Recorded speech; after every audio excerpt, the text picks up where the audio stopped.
పల్నాడు జిల్లాకు సంబంధించి మరొక ముఖ్యమైన పార్లమెంటు నియోజకవర్గం నరసరావుపేట పార్లమెంట్ సెగ్మెంట్లో నరసరావుపేట, చిలకలూరిపేట, సత్తెనపల్లి, పెదకూరపాడు, గురజాల, మాచర్ల, వినుకొండ అసెంబ్లీ నియోజకవర్గాలు ఉన్నాయి.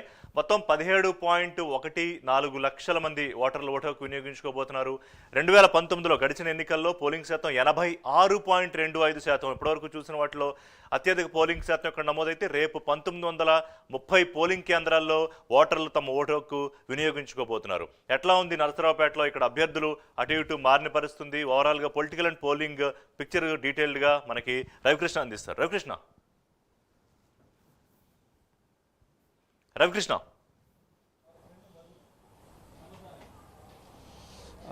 అత్యంత కీలకమైనటువంటి పార్లమెంటు ఏదంటే మనం ప్రధానంగా కూడా ఇక్కడ చెప్పుకోవాల్సింది నరసరావుపేటే. ఏదైతే గుంటూరుకు సంబంధించి, గుంటూరు ఉమ్మడి జిల్లాకు సంబంధించి ఇప్పుడు ఏదైతే పార్లమెంటు నరసరావుపేట ఎప్పుడైతే పల్నాడు జిల్లాగా ఏర్పడిందో, పల్నాడు ప్రాంతాన్ని మాత్రం అత్యంత సమస్యాత్మకమైనటువంటి ప్రాంతంగా కూడా చెబుతున్నారు. ఇక్కడ మనం అబ్జర్వ్ చేసుకున్నట్లయితే మాత్రం ప్రధానంగా కూడా ఇక్కడ కక్షల కార్పణ్యాలతో రాజకీయాలు కొనసాగుతున్నటువంటి పరిస్థితి కనపడుతుంది. ఇక్కడ ప్రధానంగా కూడా 7 నియోజకవర్గాలు ఉన్నాయి. 7 నియోజకవర్గాల సంబంధించి ప్రధానంగా మాచర్ల నియోజకవర్గం ఏదైతే పిన్నెల్లి రామకృష్ణారెడ్డి వైసీపీకి సంబంధించి ఆయన ఎమ్మెల్యేగా ఉన్నారు. గత 5 సార్లుగా కూడా ఆయన విజయం సాధించారు. ఆయన మీద ఇప్పుడు అక్కడ ఈ బ్రహ్మారెడ్డి పోటీ చేస్తున్నారు టీడీపీ తరఫున. ఇక్కడ వీళ్ళిద్దరికి మధ్య కాన్ఫ్లిక్ట్స్ మాత్రం చాలా దారుణంగా ఉన్నటువంటి పరిస్థితుల్లో రేపు జరిగేటువంటి ఎలక్షన్స్ చాలా సమస్యాత్మకంగా, హింసాత్మకంగా ఉంటాయని భయపడుతున్న పరిస్థితి కనపడుతుంది. ఇక్కడ నెక్ టు నెక్ ఫైట్ ఉండేటువంటి పరిస్థితి అయితే కనపడుతుంది. అదేవిధంగా కూడా నరసరావుపేట కనుక చూసుకున్నట్లయితే నరసరావుపేటలో డాక్టర్ అరవింద్ బాబు టీడీపీ తరఫున పోటీ చేస్తున్నారు.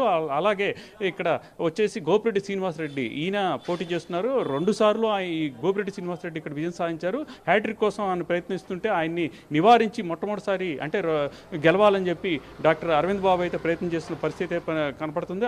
అదేవిధంగా కూడా గురజాల కనుక చూసుకున్నట్టయితే ఎరపతినేని శ్రీనివాస్ ఇక్కడ నుంచి టీడీపీ అభ్యర్థిగా బరిలో ఉన్నారు. ఆయనకి ఇప్పుడు ఉన్నటువంటి ప్రజెంట్ ఎమ్మెల్యే ఎవరైతే కాసు మహేష్ రెడ్డి ఉన్నారో, కాసు మహేష్ రెడ్డి ఈ పోటీగా వైసీపీ నుంచి ఆయన పోటీ చేస్తున్న పరిస్థితి అయితే ఉంది. ఇక్కడ ఎడ్జి మాత్రం ఎరపతినేని వైపు కొంత ఎడ్జి ఉన్నట్టుగా కూడా కనిపిస్తూ ఉంది.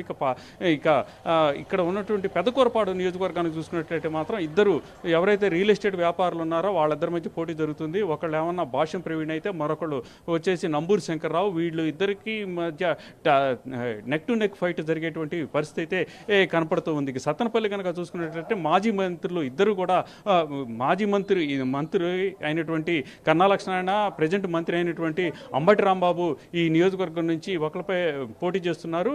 ఈ టీడీపీకి సంబంధించి కన్నా లక్ష్మణ, అదేవిధంగా కూడా వైసీపీకి సంబంధించి ఈ అంబటి రాంబాబు పోటీ చేస్తున్న పరిస్థితి అయితే ఉంది. అయితే ఎడ్జి మాత్రం కన్నా లక్ష్మణ వైపు ఉన్నట్లుగా కూడా కనపడుతున్న పరిస్థితి అయితే ఉంది. అలాగే చిలకలూరిపేట కనుక చూసుకున్నట్లయితే చిలకలూరిపేట నుంచి పత్తిపాటి పుల్లారావు ఇక్కడ నుంచి టీడీపీ అభ్యర్థిగా ఉన్నారు.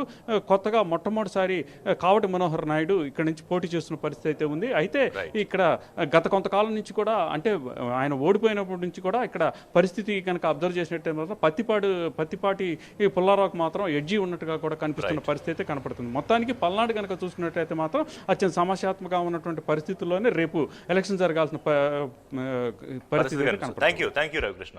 సో ఇక నెల్లూరు వెళ్ళిపోదాం. నెల్లూరు అది కూడా ఇంకొక కాస్ట్లీయెస్ట్ ఎలక్షన్